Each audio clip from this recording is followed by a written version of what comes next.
Já se perguntou o que ocorre no computador ao carregar um programa ou videogame? Milhões de operações acontecem.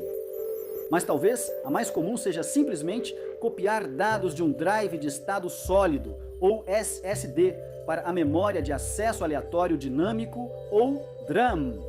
Um SSD armazena todos os programas e dados para armazenamento de longo prazo, mas quando o seu computador quer usar esses dados, ele precisa primeiro mover os arquivos apropriados para a DRAM, o que leva tempo, daí a barra de carregamento. Como o processador só processa os dados após serem movidos para a DRAM, ela também é chamada de memória de trabalho, ou principal. O motivo pelo qual seu desktop usa tanto SSDs quanto DRAM é porque unidades de estado sólido armazenam dados permanentemente em enormes matrizes tridimensionais compostas por cerca de 1 trilhão de células de memória, resultando em terabytes de armazenamento. Enquanto a DRAM armazena dados temporariamente em matrizes bidimensionais compostas por bilhões de pequenas células de memória com capacitor, resultando em gigabytes de memória de trabalho. Acessar qualquer seção de células na enorme matriz do SSD e ler ou gravar dados leva cerca de 50 microsegundos, enquanto ler ou gravar de qualquer célula de memória com capacitor da DRAM leva cerca de 17 nanosegundos, o que é 3.000 vezes mais rápido. Para comparação, um jato supersônico voando a Mach 3 é cerca de 3.000 vezes mais rápido do que uma tartaruga em movimento. Então, a velocidade da DRAM de 17 nanosegundos em comparação com o SSD de 50 microsegundos é como comparar um jato supersônico com uma tartaruga. No entanto, a velocidade é apenas um dos fatores. A DRAM é limitada a uma matriz bidimensional e armazena temporariamente 1 bit por célula de memória. Por exemplo, este módulo de DRAM com 8 chips armazena 16 GB de dados, enquanto um SSD de tamanho menor pode armazenar 2 TB de dados, mais de 100 vezes a capacidade da DRAM. Além disso, a DRAM requer energia para armazenar e atualizar continuamente os dados mantidos em seus capacitores. Portanto, os computadores utilizam tanto SSDs quanto DRAM. E ao dedicar alguns segundos ao carregamento para copiar dados do SSD para a DRAM, e depois fazer o pré-carregamento, que é o processo de mover dados antes que eles sejam necessários, seu computador pode armazenar terabytes de dados no SSD e então acessar os dados de programas que foram copiados preventivamente para a DRAM em poucos nanosegundos. Por exemplo, muitos videogames têm um tempo de carregamento para iniciar o próprio jogo e depois um tempo de carregamento separado para carregar um arquivo salvo. Durante o processo de carregamento de um arquivo salvo, todos os modelos 3D texturas e o ambiente do seu jogo são transferidos do SSD para a DRAM, para que qualquer parte dele possa ser acessada em poucos nanosegundos. E é por isso que os videogames têm requisitos de capacidade de DRAM. Só imagine, sem DRAM, jogar um jogo seria 3.000 vezes mais lento. Já falamos sobre os SSDs em outros vídeos, então neste vídeo vamos analisar profundamente este pente de 16 GB de DRAM. Primeiro, vamos ver exatamente como o processador se comunica e move dados de um SSD para a DRAM. Depois, vamos abrir um microchip de DRAM e ver como bilhões de células de memória são organizadas em bancos e como os dados são gravados e lidos em grupos de células de memória. Nesse processo, vamos mergulhar nas estruturas nanoscópicas dentro de cada célula de memória e ver como cada capacitor armazena fisicamente um bit de dado. Por fim, vamos explorar algumas inovações e otimizações, como o buffer de rajada e os layouts dobrados de DRAM, que permitem que a DRAM mova dados em velocidades incríveis. Algumas observações rápidas. Primeiro, você pode encontrar chips de DRAM semelhantes dentro de GPUs, smartphones e muitos outros dispositivos, mas com otimizações diferentes. Como exemplos, a DRAM de GPU ou VRAM, localizada ao redor do chip da GPU, possui uma largura de banda maior e pode ler e escrever simultaneamente, mas opera em uma frequência mais baixa. E a DRAM no seu smartphone é empilhada em cima do processador e é otimizada para um encapsulamento menor e menor consumo de energia. Este vídeo é patrocinado pela Crucial. Recebi este pente de DRAM para mostrar no vídeo, mas o conteúdo foi pesquisado de forma independente e não teve influência deles. Em terceiro lugar, há estruturas de memória mais rápidas no processador, como a memória cache e registradores ainda mais velozes. Todos esses tipos de memória criam uma hierarquia de memória, com o principal equilíbrio sendo entre velocidade e capacidade, enquanto mantém os preços acessíveis para os consumidores e otimizam o tamanho de cada microchip para uma fabricação. Em quarto lugar, você pode ver quanto da sua DRAM está sendo utilizada por cada programa, abrindo o monitor de recursos do seu computador e clicando em memória. Em quinto lugar, existem diferentes gerações de DRAM e vamos explorar a DDR5. Diversos conceitos-chave explicados valem para gerações anteriores, mesmo com números diferentes. Sexto, 17 nanosegundos é incrivelmente rápido. A eletricidade viaja a cerca de 1 pé por nanosegundo, e 17 nanosegundos é aproximadamente o tempo que a luz leva para atravessar uma sala. Por fim, este vídeo é bastante longo, pois cobre muito do que há para saber sobre DRAM. Recomendamos assistir primeiro na velocidade de 1,25 e depois uma segunda vez na velocidade de 1,5 para compreender totalmente essa tecnologia complexa. Fique por aqui, porque este vai ser um vídeo incrivelmente detalhado. Para começar, um pente de DRAM também é chamado de módulo de memória em linha dupla, ou DIMM. E há 8 chips de DRAM neste DIMM em particular. Na placa-mãe, há 4 slots de DRAM, e quando conectada, a DRAM fica diretamente ligada ao processador por meio de 2 canais de memória que passam pela placa-mãe. Observe que os 2 slots de DRAM à esquerda compartilham esses canais de memória, e os 2 à direita compartilham um canal separado. Vamos agora olhar para dentro da processador para o processador. Junto com vários núcleos e muitos outros elementos, encontramos o controlador de memória, que gerencia e se comunica com a DRAM. Também há uma seção separada para comunicação com SSDs conectados nos slots M2 e com SSDs e discos rígidos conectados nos conectores SATA. Usando essas seções, junto com tabelas de mapeamento de dados, a processador gerencia o fluxo de dados do SSD para a DRAM, assim como da DRAM para a memória cache para processamento pelos núcleos. Vamos voltar para ver os canais de memória. Para DDR5, cada canal de memória é dividido em 2 partes, canal A e canal B.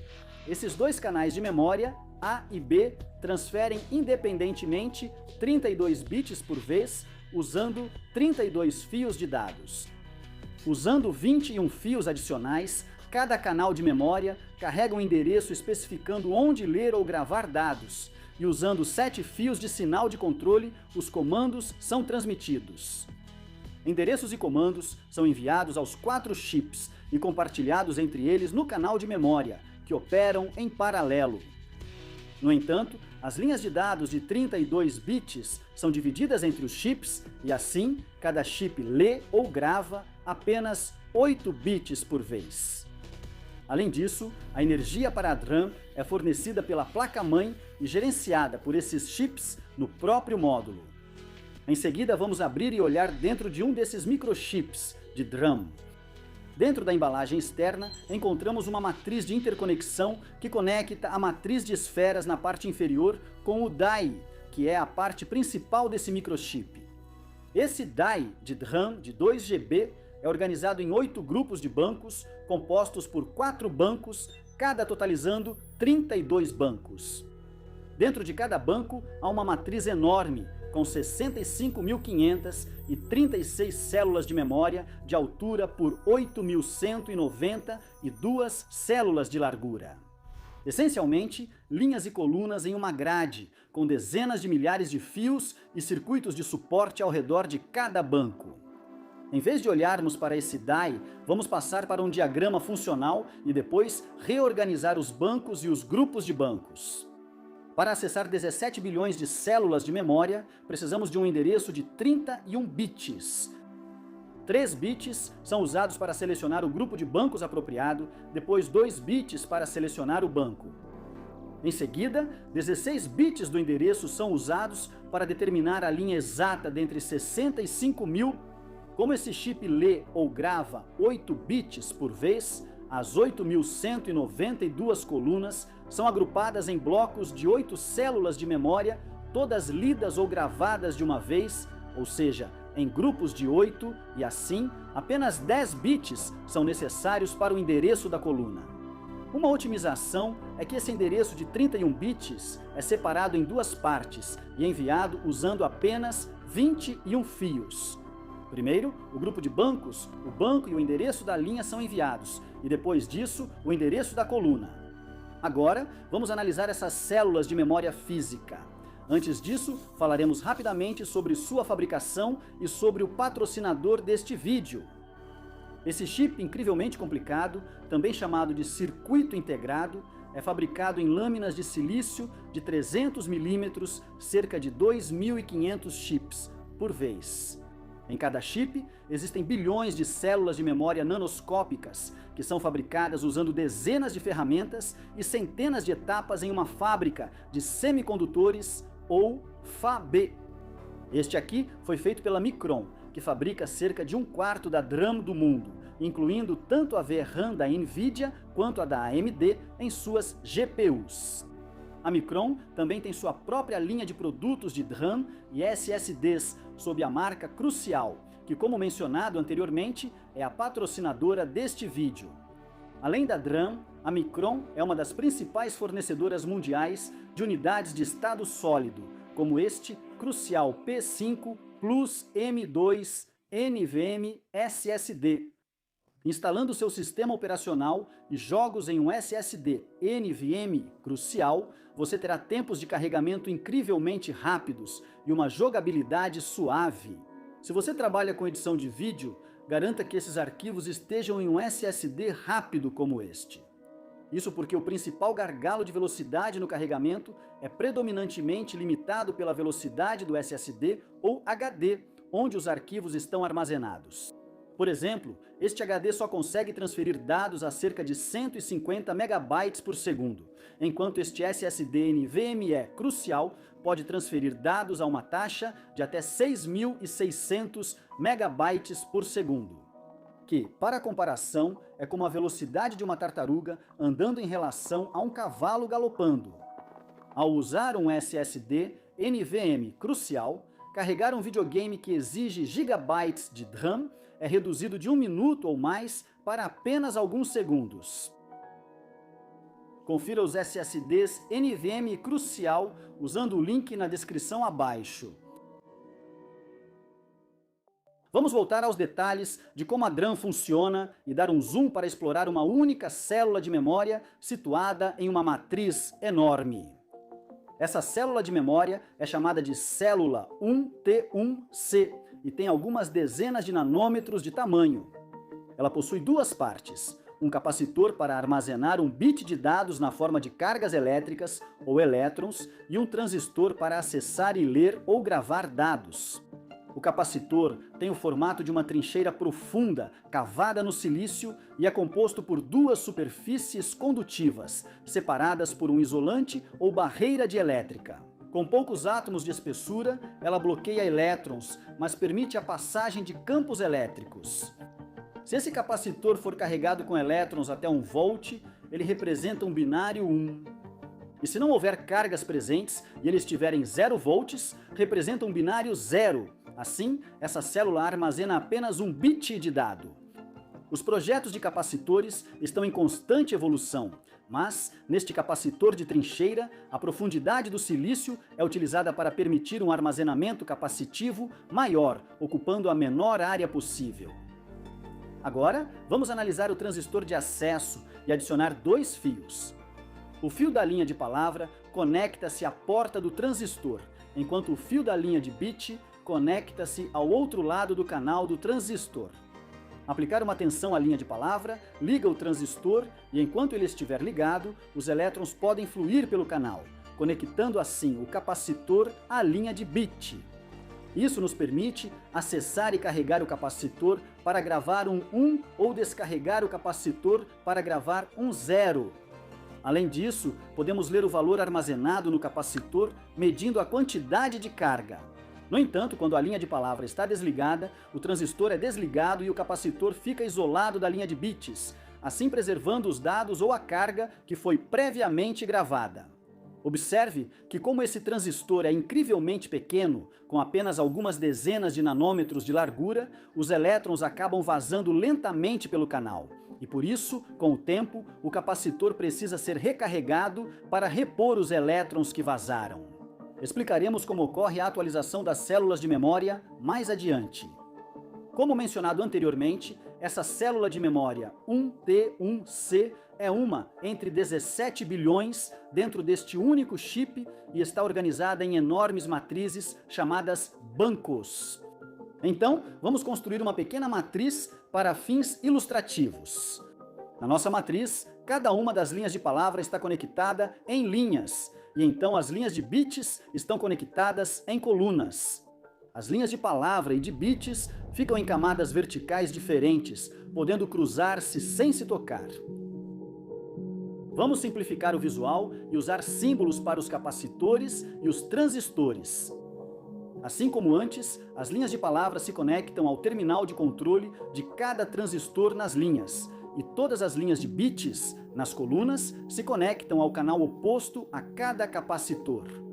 Assim, quando uma linha de palavra está ativa, apenas os capacitores dessa linha se conectam às linhas de bits, ativando todas as células de memória da linha.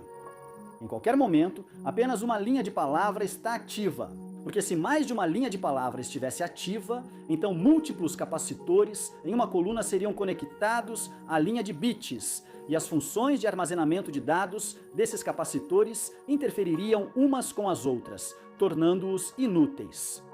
Como mencionado anteriormente, dentro de um único banco, há 65.536 linhas e 8.192 colunas, e o endereço de 31 bits é usado para ativar um grupo de apenas 8 células de memória. Os 5 primeiros bits escolhem o banco e os 16 seguintes vão para um decodificador de linha, ativando uma linha. Por exemplo, esse número binário ativa a linha de palavra 27.524, assim ligando todos os transistores dessa linha e conectando os 8.192 capacitores às suas linhas de bits. Ao mesmo tempo, as outras cerca de 65 mil linhas de palavra estão todas desligadas. Veja o diagrama lógico de um decodificador simples. Os 10 bits finais do endereço vão para o multiplexador de colunas. Esse multiplexador recebe as 8.192 linhas de bits na parte superior e, dependendo do endereço de 10 bits, conecta um grupo específico de 8 linhas de bits aos 8 fios de entrada e saída de I/O na parte inferior. Por exemplo, se o endereço de 10 bits fosse este, então apenas as linhas de bits 4.784 até 4.791 estariam conectadas aos fios de I/O e o restante das cerca de 8.000 linhas de bits não estaria conectado a nada. Segue o diagrama lógico de um multiplexador simples. Agora podemos acessar qualquer célula de memória nessa grande matriz. No entanto, para entender as 3 operações básicas, leitura, escrita e atualização, vamos adicionar 2 elementos ao nosso layout. Um amplificador de detecção na parte inferior de cada linha de bits e um driver de leitura e escrita fora do multiplexador de colunas. Vamos analisar a leitura de um grupo de células de memória. Primeiro, o comando de leitura e o endereço de 31 bits são enviados da processador para a DRAM. Os primeiros 5 bits selecionam um banco específico. O próximo passo é desligar todas as linhas de palavra nesse banco, isolando assim todos os capacitores e, em seguida, pré-carregar todas as cerca de 8.000 linhas de bits para 0,5 volts. O endereço de linha de 16 bits ativa uma linha, conectando todos os capacitores dessa linha às respectivas linhas de bits. Se um capacitor individual armazena um 1, e está carregado a 1 volt. Então, uma parte da carga flui do capacitor para a linha de bits de 0,5 volt e a tensão na linha de bits aumenta. O amplificador de detecção, então, percebe a pequena mudança ou perturbação de tensão na linha de bits, amplifica essa mudança e eleva a tensão na linha de bits até 1 volt. No entanto, se um zero estiver armazenado no capacitor, a carga flui da linha de bits para o capacitor, e a linha de bits de 0,5 volt diminui sua tensão. O amplificador de detecção então percebe essa mudança, a amplifica e reduz a tensão da linha de bits para 0 volts ou terra. O amplificador de detecção é necessário porque o capacitor é muito pequeno e a linha de bits é relativamente longa, então o capacitor precisa de um componente adicional para detectar e amplificar qualquer valor que esteja armazenado. Agora, todas as cerca de 8.000 linhas de bits são levadas a 1 volt ou 0 volts, correspondendo à carga armazenada nos capacitores da linha ativada, e essa linha agora é considerada aberta.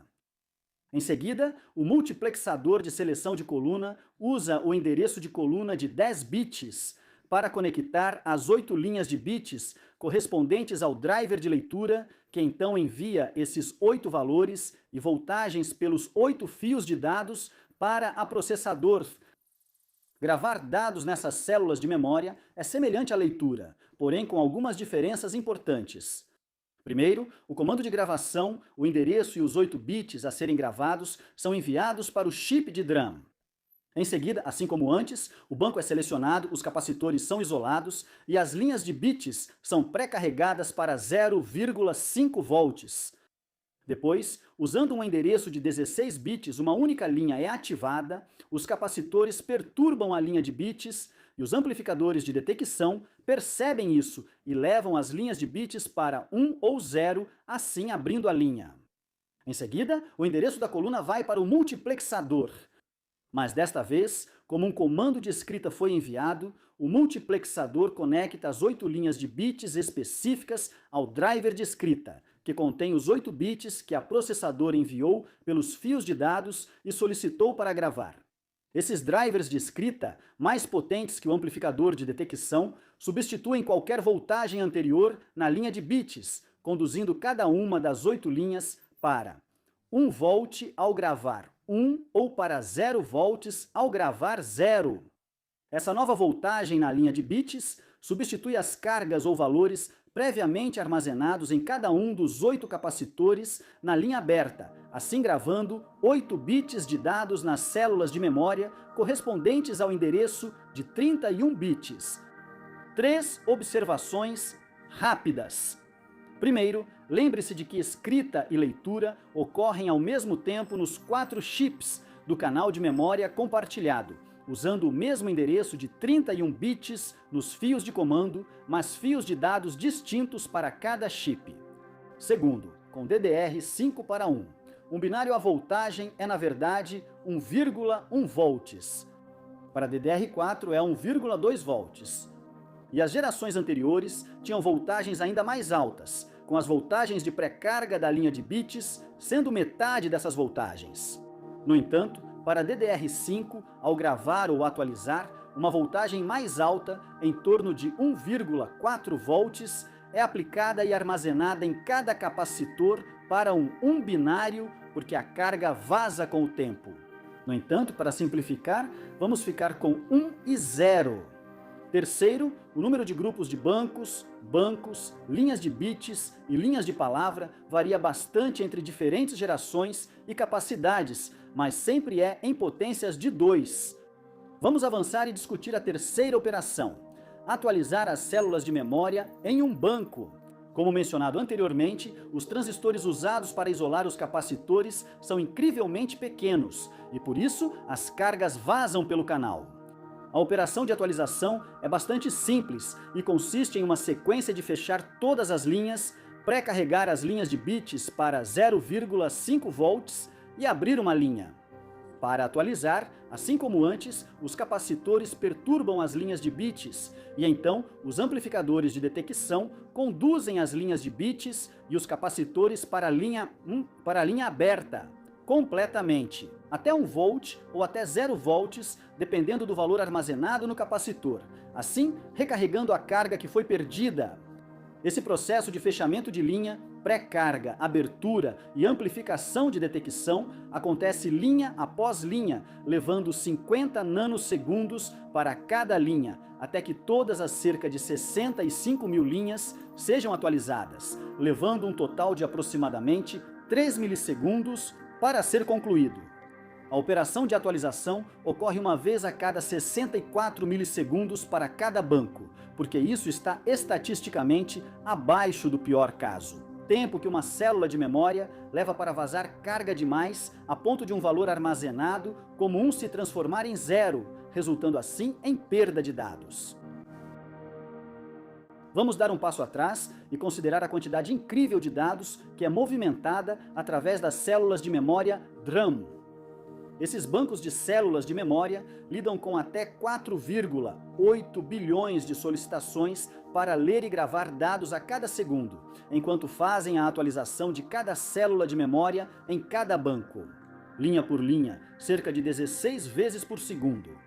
Isso mostra o grande volume de dados movimentados e destaca a força dos computadores. Sim, eles fazem coisas simples como comparações, aritmética e movimentação de dados, mas a uma taxa de bilhões de vezes por segundo. Agora você pode se perguntar por que os computadores precisam movimentar tantos dados. Bem, considere este videogame, por exemplo.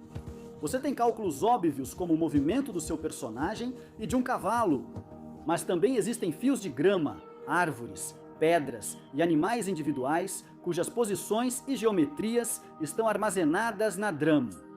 E então o ambiente, como a iluminação e as sombras, mudam as cores e texturas do cenário para criar um mundo realista.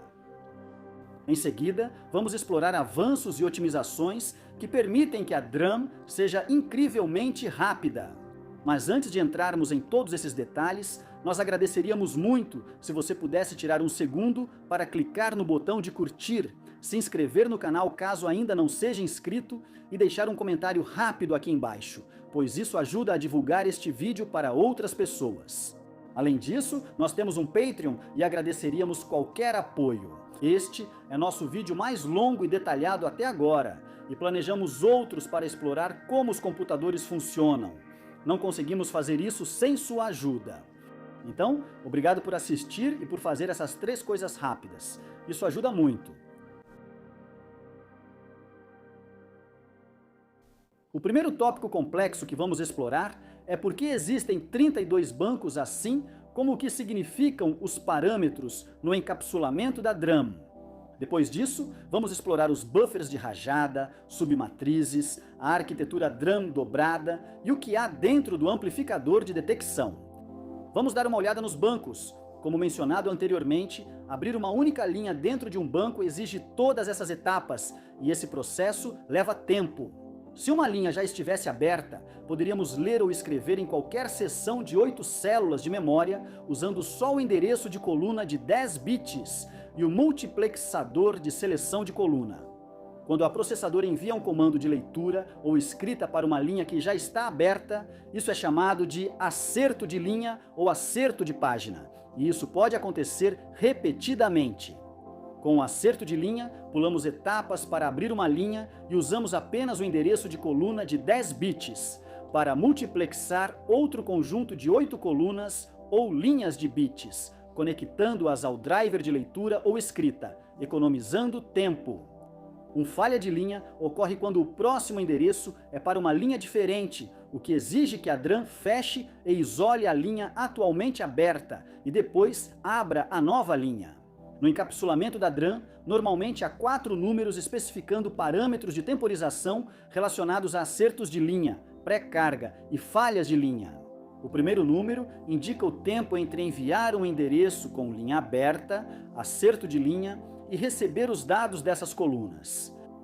O próximo número indica o tempo para abrir uma linha quando todas estão isoladas e as linhas de bits já pré-carregadas. Depois, o próximo número indica o tempo para pré-carregar as linhas de bits antes de abrir uma linha. E o último número é o tempo que leva entre a ativação de uma linha e a pré-carga seguinte. Esses números são medidos em ciclos de clock. Os acertos de linha também explicam o envio do endereço em duas partes. Primeiro, a seleção do banco e o endereço da linha, chamado RAS, e depois o endereço da coluna, chamado CAS. Se a seleção do banco e o endereço da linha corresponderem a uma linha já aberta, ocorre um acerto de linha. Basta fornecer o endereço da coluna e o novo comando, e o multiplexador acessa a linha aberta. Devido à economia de tempo ao acessar uma linha aberta, o controlador de memória da processador, os programas e os compiladores são otimizados para aumentar o número de acessos subsequentes à mesma linha. O oposto, chamado de thrashing, é quando um programa fica pulando de uma linha para outra repetidamente e, obviamente, isso é extremamente ineficiente, tanto em termos de energia quanto de tempo. Além disso, a DRAM DDR5 possui 32 bancos por esse motivo. Linhas, colunas, amplificadores de detecção e decodificadores de linha de cada banco operam independentemente, permitindo que várias linhas de bancos diferentes fiquem abertas simultaneamente. Tudo ao mesmo tempo, aumentando a probabilidade de um acerto de linha e reduzindo o tempo médio que a processador leva para acessar os dados. Além disso, ao ter vários grupos de bancos, a processador pode atualizar um banco de cada grupo por vez, enquanto utiliza os outros três, reduzindo assim o impacto da atualização. Você já se perguntou por que os bancos são muito mais altos do que largos? Bem, ao combinar todos os bancos juntos, um ao lado do outro, você pode pensar nesse chip como tendo, na verdade, 65 mil linhas de altura por 262 mil colunas de largura. E ao adicionar 31 divisões igualmente espaçadas entre as colunas, criando assim os bancos, permitimos muito mais flexibilidade e eficiência na leitura, escrita e atualização. Além disso, observe que na embalagem da DRAM estão sua capacidade em gigabytes, o número de milhões de transferências de dados por segundo, que é 2 vezes a frequência do clock, e a taxa máxima de transferência de dados em megabytes por segundo. Vamos explorar a próxima otimização de design, buffer de rajada e comprimento da rajada. Vamos adicionar ao nosso diagrama funcional um local de armazenamento temporário de leitura e escrita de 128 bits, chamado buffer de rajada. Em vez de 8 fios saindo do multiplexador, vamos ter 128 fios que se conectam a esses locais de buffer de 128 bits. Em seguida, o endereço de coluna de 10 bits é dividido em duas partes. 6 bits são usados para o multiplexador e 4 bits são para o buffer de rajada. Vamos explorar um comando de leitura. Com nosso buffer de rajada instalado, 128 células de memória e linhas de bits são conectadas ao buffer de rajada usando os 6 bits de coluna, carregando ou armazenando temporariamente 128 valores no buffer de rajada. Usando os 4 bits para o buffer, 8 locais de dados de acesso rápido no buffer de rajada são conectados aos drivers de leitura e os dados são enviados para a processador. Ao alternar entre esses 4 bits, todos os 16 conjuntos de 8 bits são lidos, e assim o tamanho da rajada é 16. Depois disso, um novo conjunto de 128 linhas de bits e valores é conectado e carregado no buffer de rajada. Há também um buffer de rajada de escrita que funciona de forma semelhante. O benefício desse design é que 16 conjuntos de 8 bits por microchip, totalizando 1024 bits, podem ser acessados e lidos ou gravados extremamente rápido, desde que os dados estejam todos próximos uns dos outros. Mas, ao mesmo tempo, ainda temos a granularidade e a capacidade de acessar qualquer conjunto de 8 bits se nossos pedidos de dados forem aleatórios. A próxima otimização de design é que esse banco de 65.500 e 36 linhas por 8.192 colunas é bastante massivo. Isso gera linhas de palavra e de bits muito longas, principalmente em relação ao tamanho de cada célula de memória de capacitor de trincheira. Portanto, o array massivo é dividido em blocos menores, de 1024 por 1024 com amplificadores de detecção intermediários abaixo de cada um, submatriz e divisão das linhas de palavra com esquema hierárquico de decodificação de linhas. Ao subdividir as linhas de bit, a distância e a quantidade de fio ao qual cada pequeno capacitor está conectado, enquanto ele perturba a linha de bit até o amplificador de detecção, são reduzidas e assim o capacitor não precisa ser tão grande. Ao subdividir as linhas de palavra, a carga capacitiva de cerca de 8.000 portas e canais de transistores é reduzida e assim o tempo necessário para ligar todos os transistores de acesso em uma linha é diminuído. O último tópico que vamos abordar é o mais complicado. Lembra como tínhamos um amplificador de detecção conectado à parte inferior de cada linha de bit? Bem, essa otimização tem 2 linhas de bit por coluna, indo para cada amplificador de detecção e linhas alternadas de células de memória conectadas às linhas de bit da esquerda e da direita, assim dobrando o número de linhas de bit. Quando uma linha está ativa, metade das linhas de bits ficam ativas e a outra metade passiva. Isso se inverte quando a próxima linha ativa. Descendo para ver dentro do amplificador de detecção, encontramos um inversor cruzado. Como isso funciona? Bem, quando a linha de bits ativa está em 1, a linha de bits passiva será levada por esse inversor cruzado ao valor oposto, que é 0. E quando a ativa está em 0, a passiva se torna 1. Observe que a linha de bits passiva invertida não está conectada a nenhuma célula de memória e, portanto, não altera nenhum dado armazenado. O inversor cruzado faz com que essas 2 linhas de bits estejam sempre em oposição uma à outra, e elas são chamadas de par diferencial. Existem 3 benefícios nesse design.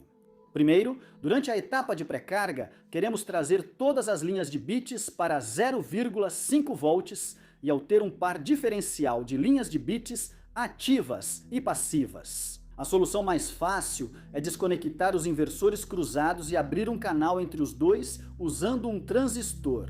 A carga flui facilmente da linha de bits em 1 para a linha de bits em 0, e ambas se igualam e se estabilizam em 0,5 volts. Os outros 2 benefícios são a imunidade a ruído e a redução da capacitância parasita da linha de bits. Esses benefícios estão relacionados ao fato de que, ao criar 2 fios elétricos com cargas opostas, com campos elétricos indo de um para o outro, reduzimos a quantidade de campos elétricos emitidos em direções indesejadas.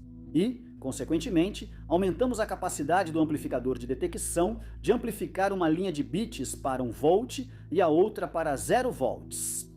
Uma última observação é que, ao discutir DRAM, um dos principais tópicos é a temporização dos endereços, sinais de comando e dados, além dos acrônimos relacionados DDR ou taxa dupla de dados, e SDRAM ou DRAM síncrona. Esses tópicos foram omitidos deste vídeo porque levaria mais 15 minutos para explorá-los adequadamente.